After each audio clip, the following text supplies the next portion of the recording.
I'd like to talk about bipolar disorder today in this video. But before we get into that, I would like to introduce myself. I'm Ghazala at the Heart and Soul Cafe. If you've been here before, thank you so much for coming back.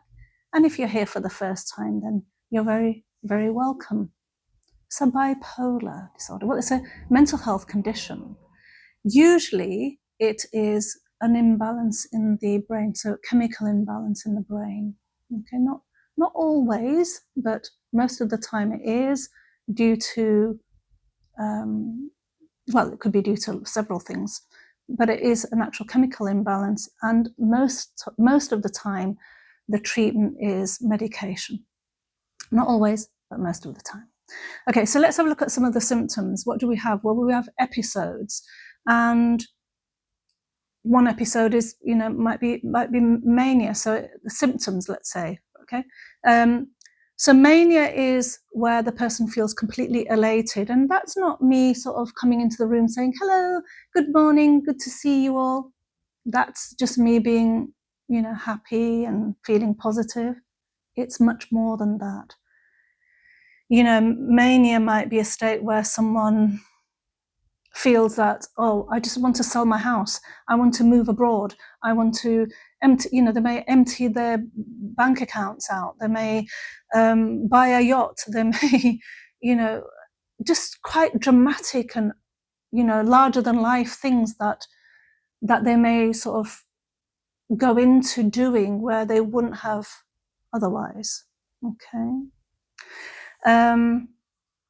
So mania is like an elated, an extremely elated mood episode. Okay. Then there's hypomania. Hypomania is a milder form of mania. Okay, so it's a milder form. Milder.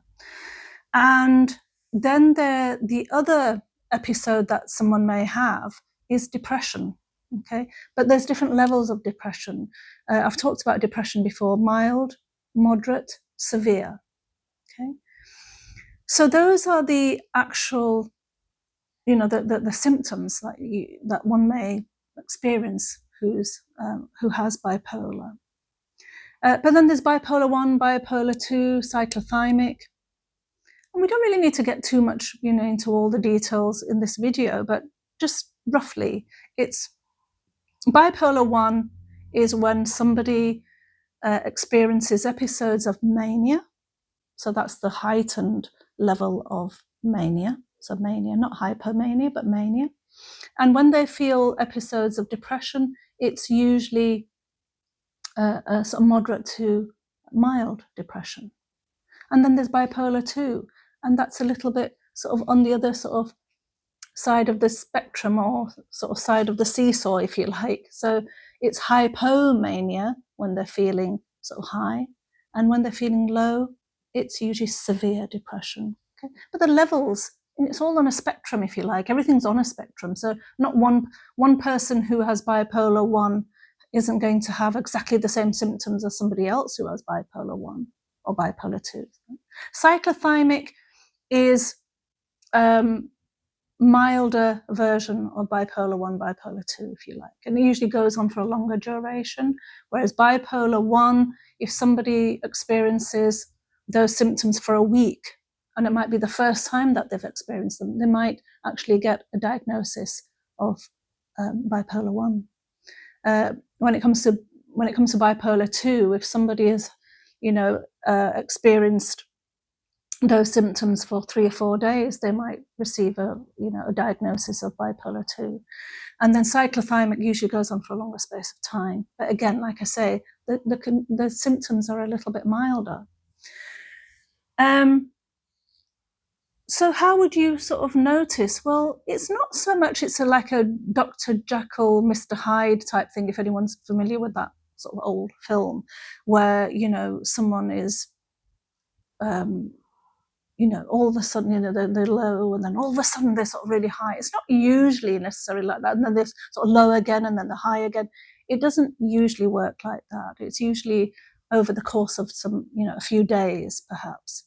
or it might be something that's triggered them, then they sort of slowly go from a high to a low. Okay. But then again, there is cases where people do have those, heightened levels and low levels all in the space of a day. So, that's something that's seen too. As I say, treatment is really, most of the time, any cases that I've heard about or read about, it's usually medication, sort of mood stabilizers, which stop that, that change from heightened level to low level, that sort of keeps somebody on an even keel. So mood stabilizers, maybe antidepressants as well, and that kind of thing. So it'll be medication that hopefully keeps somebody sort of a little bit on an even keel, rather than feeling really heightened or feeling really low. So it's something like that.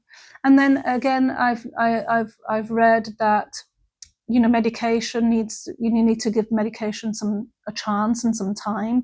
You can't expect taking medication for a week and then everything sort of sorts out. It's not usually seen that way. It's not usually quite as easy as that. It's something that may be a prolonged thing, that you need to actually give medication a chance and some time for things to kick in, or where someone starts feeling better perhaps.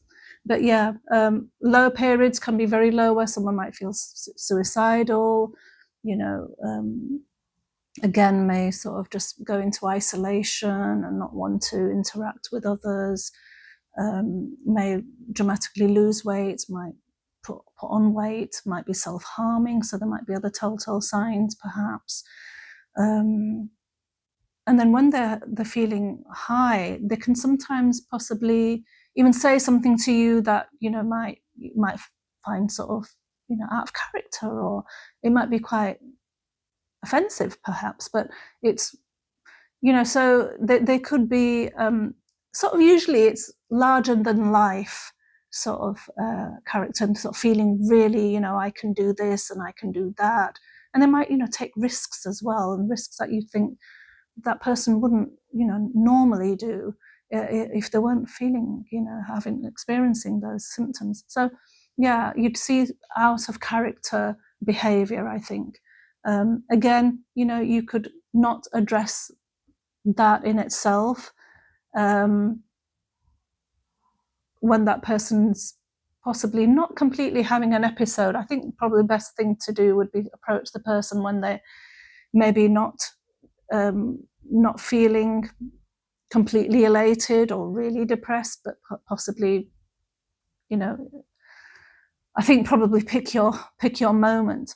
But again, you could say that you're worried, you've just noticed that something doesn't seem quite right, is there anything that they'd like to talk about, or that kind of thing. So again, try and get that person to talk and open up. But again, it's like anything, you can't force that person to talk to you, you can't force that person to admit anything to you.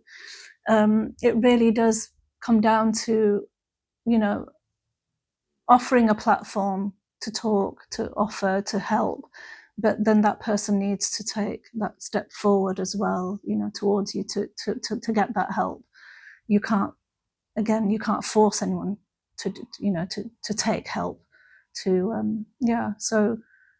But to bring something to somebody's attention, is probably something that you could do. But again, bipolar is very, very complex. Psychiatric diagnosis and psychiatric analysis and all that is really, really complex. So we mustn't really approach someone and say, oh, do you have bipolar? That wouldn't be a good thing. Or I think you have bipolar isn't a good thing, because, as I say, psychiatric diagnosis is very complex, and it can sometimes take years and years before they reach an actual diagnosis. If you are actually receiving some kind of therapy, or you've sort of come under the radar of getting some help, it could be years, actually, months and months, years perhaps, before you actually come to an actual diagnosis that this is what it is. So yeah, it's quite complicated. But I just wanted to Do this video just to, again, raise some awareness around bipolar and just to get that information out there. So I hope you found the content of this video helpful. Please do share, please do like, please do comment, and please do subscribe. But thank you to those of you who have subscribed. I really do appreciate that. Thank you for watching this video. I look forward to seeing you in the next video. Until then, look after your hearts and souls. Thank you.